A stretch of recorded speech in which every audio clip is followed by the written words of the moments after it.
Luna, there's a sentient race living inside your mane. A fellow pony notices that Princess Luna may have a serious problem. There's a small sentient race inside her mane, and they have been living there for quite some time. Luna must decide what to do about this. A story by Board Game Brony. The Princess of the Night looked down at the small sea pony inspecting her mane. The outer garden of Canterlot was quite safe for the occasional guard. The princess looked at the other pony at the side. Pardon us, but who might you be, and why are you staring at our mane? Luna asked. I am Ruby Shill, sister to the ambassador of the Sea Pony Nation, but we have most serious matters at hoof. The red-coated pony said.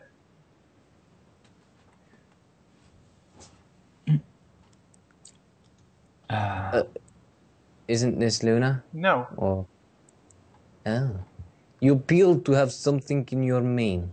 Luna examined the sea pony and her oil-stained blue overalls. Her green eyes inspected Luna's mane with microscope lenses on a pair of goggles.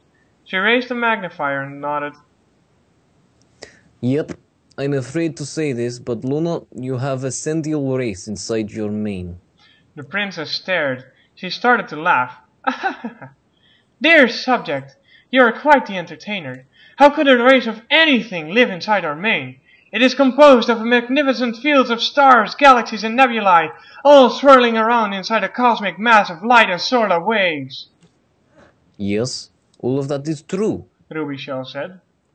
But that is also why we're dealing with a very serious situation. Because if I'm correct, this race has spacefaring capabilities. Luna chuckled. How interesting. We see no reason why there would be anything. A small explosion ripped apart a star inside Luna's mane. The ensuing detonation sent a miniature shockwave into the surrounding space as the color of her hair turned from the deep blue to a darker purple with a blast of light and energy. Luna stood, open-mouthed. What was that? She yelled. Looks like an orbital pulse cannon ripped apart a nearby star. Luna, not only have you got a race of interstellar beings inside your mane, but they appear to be at war. Ah! Luna grabbed her mane and eyed the remnants of the small particle explosion. Who is doing this? I don't know, but I can figure out some details about this race if you're willing to answer a few questions. Yes, anything. How often do you wash your mane? Luna put her hair down and turned away.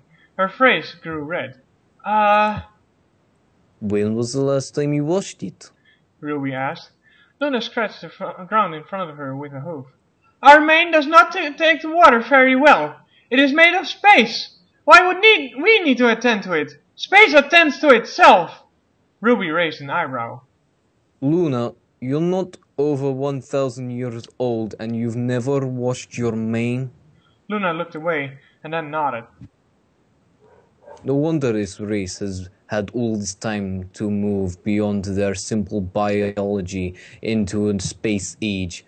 You've given them the perfect opportunity to adapt over a long period of time so they can become a spacefaring civilization. Remove them at once! How? Ruby asked. They seem really cozy in there, except for the one star they blew up. No! My main verse! Luna yelled. Ruby looked at the edge of Luna's hair as it blew without the need for wind. They appeared to have set up a wealth of mining colonies on a Greenhusen star near the end of known space. They found mineral ore inside Ulysses? Luna said as she turned to inspect the tip of her mane. You named the stars in your mane? Ruby asked. They both stared as a tiny explosion tore through one of the mining ships as it made its way out of the star at Ulysses. Ruby gasped. Sabotage! Get out of our mane! Luna bellowed as the royal Canterlot voice echoed through her mane and shook each ship in place. The fleet of mining vessels turned as the small point of light opened up nearby. They shot into the wormhole as it closed behind them, leaving nothing but bits of debris floating in Luna's hair. Ha! Even this small race respect the authority of the Princess of the Night! A circle of light appeared in Luna's tail. The company of ships exited into the surrounding space and disappeared within a nearby star. Ruby inspected it closely. They appear to have opened the warp gate to your tailverse. Not the southern universe! Luna yelled as she spun wildly, nipping at her own tail. One guard stood and watched with wide eyes as Luna grunted and screamed at her own hair. Be gone, vile interlopers! She turned to the guard, who gasped in surprise. Ah, no, my goat! Go fetch Celestia at once! Tell her there's a matter of internal security that needs attending to. Go! The guard nodded in confusion and galloped off. Robichel! Get them out! Hold on just a bit. Maybe your sister has come up with an idea on what to do about this. Less than a minute later, Princess Celestia leapt off the highest tower and sailed to a rest next to Princess Luna. Yes, my dear sister? You spoke of an urgent matter? There is war going on, Luna said. Celestia's eyes widened. Oh no, I feared this. Where is this war? Inside our main! Celestia did not move for a few moments. Her eyes were expressionless and her gaze was unreadable. She blinked a few times at the sight of her sister's constant dancing in place as she turned, nipping at her own tail, and then stared back at Celestia with ears down and eyes full of sorrow. They blew up Sophocles, Luna said pitifully. Who? Celestia asked. Rubichel stepped forward. I think that's the name of one of the stars inside her main. You named the stars inside your main? Celestia glanced at the northern universe that was Luna's hair. And now they're inside our tail! Luna fell to the ground and began rolling around in the dirt. Ruby immediately rushed to her side. Careful, your majesty. Such an aggressive tactic may be considered as an act of war. What is going on inside of your hair? Celestia asked. Ruby walked up to Celestia as Luna continued rolling on the ground behind the sea pony. A great wall of dust had formed as Ruby spoke. Apparently, your sister has never washed her hair, and as a result, a race of sentient microbeings have taken up residence, researched and perfected their use of space travel, and now started an interstellar conflict where they are using orbital pulse cannons to battle across the depths of her mainverse. They've already destroyed one star and attacked a mining colony on Ulysses. If they don't come to a peaceful solution soon, the entire universe in Luna's hair may be at stake. They are bombing Juno! Luna said as small puffs of smoke stood suspended in space within the center of her tail. She began to roll on the ground even more furiously. Is there no way to come to peace talks? Celestia asked the sea pony. I'm not sure. Rubichel said. The fighting is intense, and I'm sure the mining colony at Ulysses was a civilian target. The two sides of this conflict may already be attempting such talks. Wash them out! Flood the universe with torrential shampoo showers! Luna yelled amidst the dust cloud. Ruby turned to the princess. Their ships may be coated against such assaults. We might end up wiping out civilian targets in the process. Such a maneuver would hinder our options at peace.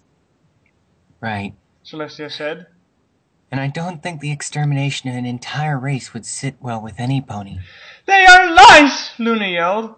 They don't count! Ah! A small black hole opened near the edge of known space in Luna's tail. They've activated a doomsday weapon. Ruby said as she inspected the growing darkness at the tip of Luna's southern universe. We have to act fast. Dear sister, Celestia said as she approached. I can't destroy them without harming an entire race, but we can sever the problem for you. We're going to have to remove all the hair on your mane and tail. No! Luna yelled as she turned to stare at the baseball-sized black hole, now making its way across further across the tailverse. It must be done. Celestia motioned to the guard Newby Gold as he ran into the castle and came back with a pair of diamond scissors. These can cut the hair of any pony, even mine. Celestia said. Hold still, Luna. Luna stared at the night sky as Celestia stood next to her. The bald head and hairless tail and nub of the Princess of the Night made her tear-filled eyes even the more sad. Celestia sat next to her sister and hugged her close. I'm sorry war was declared inside your hair, the ruler of Equestria said. Luna said nothing and did not turn to look at her sister. I have a present for you. Celestia said. She presented a gilded box to her sister and placed it in front of her. Luna looked down, opened it, and peered in shock. She returned to her sister, whose mane and tail were now half their length, though she smiled brightly. Luna picked up the replacement mane and tail, and made of every hue of the sunrise, and put them on. The tail sat loosely on a small, nearly invisible black belt. I feel strange. Wait, Luna asked. Did you wash? Yes. Celestia said. Every day. It's not that hard, really. She hugged her sister as Luna suddenly looked up. Where is my old hair? Somewhere in space, far past the moon by now. I wouldn't worry about it. Luna gazed at the night sky and thought of her stars.